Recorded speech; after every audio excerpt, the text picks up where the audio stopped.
Vous avez fait les deux premières parties, noter les peurs, et puis vous avez discuté avec chaque peur en allant identifier s'il n'y avait pas d'autres peurs derrière. Euh, Chaque peur peut en cacher deux, trois autres, peut-être cinq parfois, donc c'est une véritable poupée russe qui peut en cacher des choses qu'on n'a même pas conscience. Donc ça fait du bien d'en prendre conscience. Vous les avez notés, donc déjà vous les avez mis à l'extérieur de vous. Et en deux, vous avez discuté avec chaque peur et vous avez demandé et noté pour chaque peur un message positif. Comme voilà, je disais que derrière cette peur pour mes enfants, il s'est caché la peur de ne pas être à la hauteur, mais le message positif, c'est juste se détendre et profiter.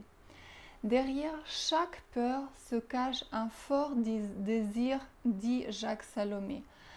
Derrière la peur de ne pas parler en public, il y a une énorme peur de parler de vos connaissances, dire qui vous êtes, transmettre quelque chose, apporter aux autres du bon, du bénéfice et briller aussi. Nous avons une extraordinaire envie forte de briller, d'être reconnu. Il faut juste pas en avoir honte et libérer les peurs pour reconnaître les envies. Dans cette vidéo-là, on va remettre une couche supplémentaire si vous n'avez pas encore pu devenir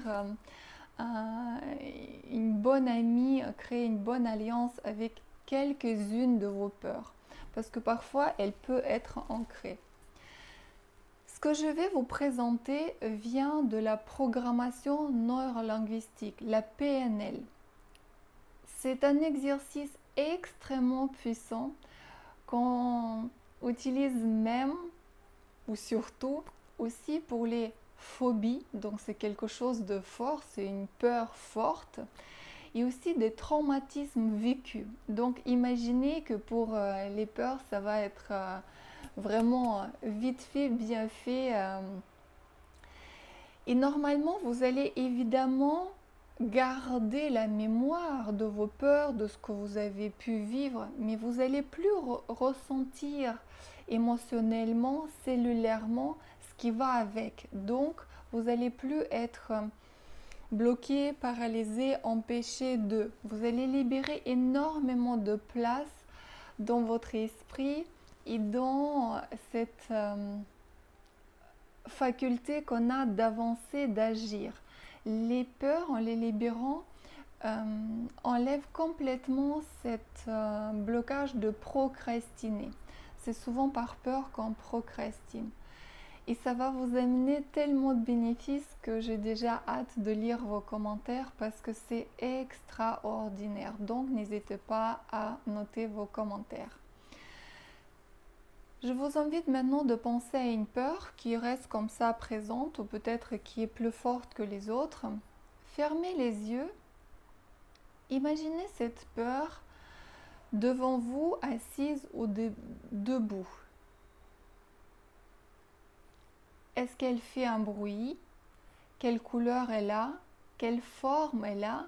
Donnez vraiment lui une existence, une réelle existence de forme, de bruit, de couleur, peut-être un mouvement, peut-être même un tic de langage. Donc allez-y, ouvrez les yeux maintenant. Avec les yeux ouverts, rappelez-vous ce que vous avez vu, ce qui s'est présenté comme ça. Si vous n'avez rien vu et que vous avez une difficulté de visualiser, refaites plusieurs fois cette partie. Il n'y a pas de raison de ne pas le faire facilement. Parce que si vous fermez les yeux et je vous dis pensez à une tomate, vous allez bien voir une tomate rouge ou jaune et si je vous dis couper cette tomate en deux, vous allez bien voir les pépins, etc. Si vous fermez les yeux et je vous dis imaginez un citron, vous allez bien voir un citron jaune ou bien un citron vert. Si je vous dis coupez-le en deux, vous allez voir les comportements, les éventuels pépins. Donc nous avons tous une capacité de visualiser, mais peut-être On n'en a pas conscience ou on n'a pas pratiqué. Donc, revenons à notre peur.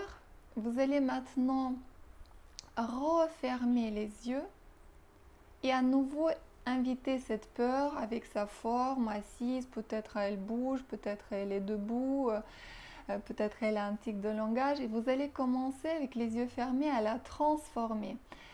Si c'était une couleur sombre, vous allez éclaircir. Si elle avait une forme un peu diffuse, vous allez donner une belle forme à votre peur.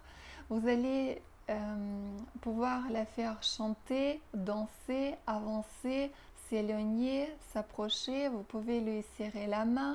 Vous pouvez imaginer chanter ou danser avec elle en duo et prendre du plaisir. Vous pouvez lui mettre avec un élastique comme ça un nez de clown sur le visage. Souriez, souriez, souriez de plus en plus. Mettez vraiment un grand sourire sur votre visage. Imaginez que la peur commence à sourire avec vous. Parce que finalement, une peur, ça peut avoir aussi peur. Donc, vous la mettez vraiment à l'aise.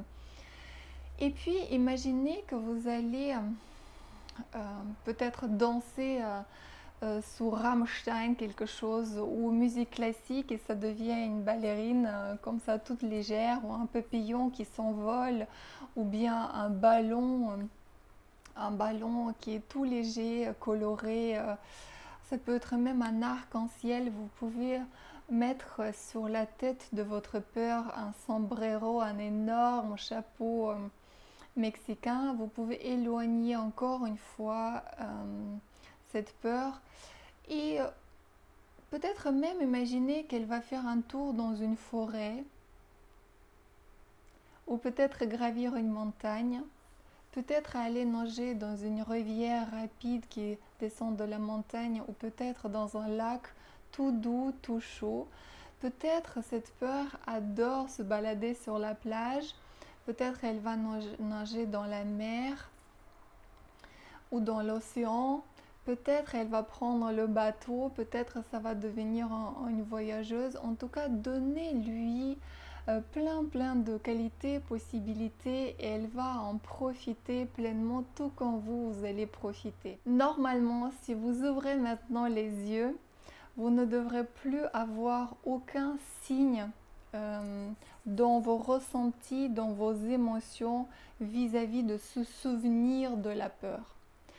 Si ce n'est pas encore le cas, recommencez-le pour avoir une facilité de savoir mesurer sur une échelle de 0 à 10 à combien j'avais peur avant, rien qu'en y pensant, combien ça me paralysait. Et de 0 à 10, combien aujourd'hui c'est diminué. Parfois, ça devient juste un souvenir et un sourire. Vous pouvez imaginer, si vous êtes vraiment créatif ou si c'était quelque chose qui était intégré, de faire un livre pour enfants ou même une aventure. Il était une fois une peur dans un royaume, trouver un nom de ce royaume, trouver un nom pour cette peur et inventer toute une histoire de ce qu'elle a pu vivre et combien ça a duré et comment cette peur finalement elle termine, comment elle se libère. Est-ce qu'elle va vivre dans une jolie maison, peut-être dans une forêt, peut-être en haut d'une montagne, peut-être ça devient un nuage qui va voyager partout dans le monde, peut-être. Vous pouvez même imaginer comme ça plusieurs pages de ce livre, des images. Et si vous êtes vraiment créatif, même le dessiner et peut-être même faire un livre pour vos enfants ou éditer, peut-être carrément grâce à cet exercice changer de métier et de direction, je n'en sais rien. Dans tous les cas, sachez que c'est un exercice extraordinaire et refaites si besoin, mais normalement c'est tellement efficace qu'un seul passage suffit pour que vous puissiez sourire à l'idée de n'importe quelle peur qui avant était présente. Partagez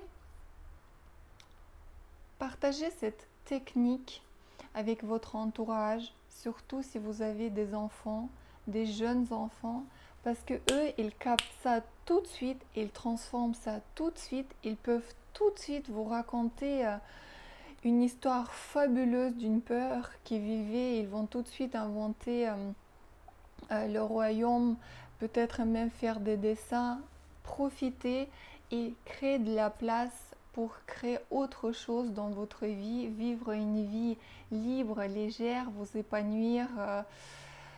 Bref, vous allez pouvoir sentir aussi la libération au niveau de la respiration et aussi au niveau du cœur et avoir une bonne et belle clarté d'esprit et avoir plein de nouvelles choses, nouvelles envies qui vont venir se mettre à la place. N'oubliez pas, derrière chaque peur se cache une forte envie. Réalisez vos envies pour s'amuser et être heureux dans la vie.